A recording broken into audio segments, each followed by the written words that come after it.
Bueno, voy a retomar el modelo quimiosmótico que se cortó en el video anterior. Este modelo conecta la energía del transporte electrónico con el gradiente protónico que dirige la síntesis de ATP. Lo que plantea este modelo es lo siguiente, voy directamente al esquema, me parece que va a ser más sencillo que leer el texto. Es lo siguiente, el complejo 1 y el complejo 3 y el complejo 4, ¿sí?, del transporte electrónico tienen la particularidad de tener una parte que da a la matriz mitocondrial y la otra parte que da al espacio intermembranal. Entonces, cuando se generan protones y electrones en la matriz mitocondrial, los electrones son utilizados parte en el transporte electrónico y los protones atraviesan estos complejos, el 1, el 3 y el 4, acumulándose en el espacio intermembranal. Producto de esta acumulación de protones en el espacio intermembranal se va disminuyendo el pH. Llega un momento que el pH en el interior de la mitocondria es diferente al pH en el espacio intermembranal. Por lo tanto, todo sistema va a tratar de llegar a un equilibrio. Por lo tanto, para poder igualar esos pH, parte de los protones van a querer volver al interior de la mitocondria, pero no lo pueden hacer directamente. Lo pueden hacer uniéndose a una enzima, una ATP sintetasa, y para poder volver al interior. Y acá se va a generar lo que ese gradiente de pH, ese gradiente de acidez va a provocar también como dice acá en el texto, un gradiente electroquímico. Y esa energía, ¿sí?, que se va transmitiendo mientras los protones van volviendo al interior de la matriz mitocondrial, esa energía es la que se utiliza para la síntesis de ATP, o sea, para que se una un ADP a un fosfato y así obtener ATP. Por eso, este modelo quimiosmótico, ¿sí?, lo que busca, o sea, lo bueno es que relaciona entonces el transporte electrónico, ¿sí?, con la energía que interviene para la producción de ATP. Acá lo dice más clarito, de esta manera dice el proceso de fosforilación oxidativa conecta la energía del transporte electrónico con la síntesis de ATP a partir del ADP más un fosfato. Entonces recuerden que para poder unir una molécula de ADP a un fósforo necesito energía. ¿De dónde obtiene esa energía el sistema? De ese gradiente de protones que se genera, ¿sí?, en el transporte, también utilizando los complejos del transporte electrónico.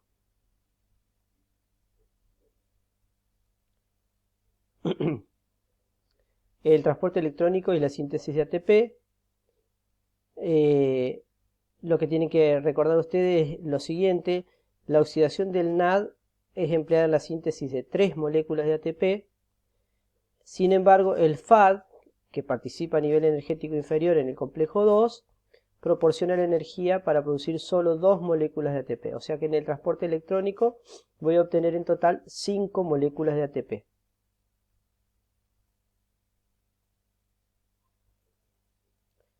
En la figura, como vemos acá, a medida que los electrones fluyen a través de los transportadores principales, descienden los niveles energéticos y la transferencia electrónica proporciona la energía suficiente para que se lleve a cabo la síntesis de ATP. Acá tenemos un esquema. En esta parte más baja hay menor energía, en la parte superior mayor energía, ¿sí?, y a medida que voy pasando por los complejos del transporte electrónico, ¿sí?, los electrones van bajando esa energía y se van produciendo los ATP que veíamos antes, hasta que en el final se produce la unión del oxígeno con el hidrógeno y los electrones que intervenían para formar agua.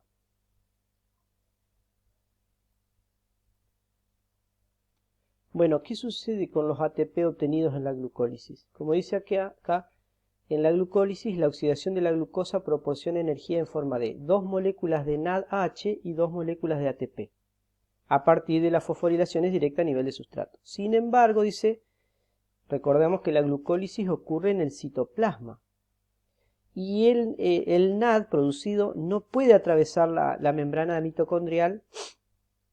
Entonces, por lo que los protones y los electrones del NAD que se encuentran en el citoplasma no pueden atravesar directamente la membrana mitocondrial y van a necesitar otro mecanismo para poder hacerlo.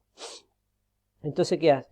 Esos protones son transferidos a compuestos que pueden penetrar la membrana mitocondrial. Entonces, ese transporte de protones del NAD, que estaba en el citoplasma, a la cadena respiratoria se hace mediante unos complejos que se llaman lanzaderas o shuttles mitocondriales. Como vemos acá en esta parte del texto, la membrana externa de la mitocondria es mucho más permeable que la interna, ¿sí? Es decir, que para que algo atraviese la membrana interna es lo que generalmente se requieren diversos sistemas de transporte, ¿sí? Para pasar un compuesto desde el espacio intermembranoso hacia el interior de la mitocondria. La membrana interna de la mitocondria no es permeable al NAD y al NAD más H. Para esto la mitocondria tiene su propio pool de estos nucleótidos en su interior.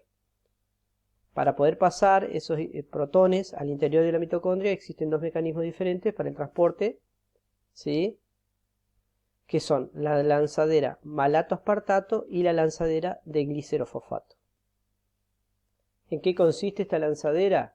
Bueno, los equivalentes de reducción producidos por el NADH+, producidos en el citoplasma, son transferidos al oxalacetato, que es un compuesto que forma malato. Entonces ahora, cuando está en forma de malato, sí puede atravesar la membrana mitocondrial, ingresa, ¿sí? Fíjense, el oxalacetato más el NAD más H se transforma en malato y NAD oxidado. ¿Sí? Ingresa en la membrana, puede atravesar la membrana mitocondrial, y una vez que entra en la matriz mitocondrial, el malato de nuevo se deshidrogena por una enzima mitocondrial malato deshidrogenasa y se forma oxalacetato y NAD más de nuevo, que de esta forma no podía ingresar a la mitocondria. Debido a que esta lanzadera regenera el NAD más dentro de la mitocondria, el rendimiento energético del NAD generado en el citoplasma es el mismo que si fuera generado directamente en la mitocondria. Lo que nos tenemos que acordar entonces es que a través de la lanzadera malato-aspartato se generan 3 ATP o 2,5 ATP dependiendo de la equivalencia que se siga. Nosotros siempre vamos a tomar 3 ATP.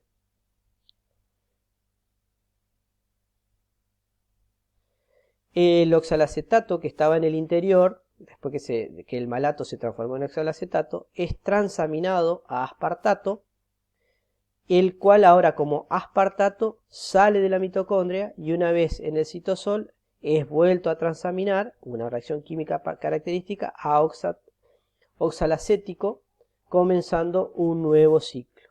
Es decir, en definitiva, que es la lanzadera de malato-aspartato, es una forma de ingresar NAD++ desde el espacio intermembranal al interior de la mitocondria.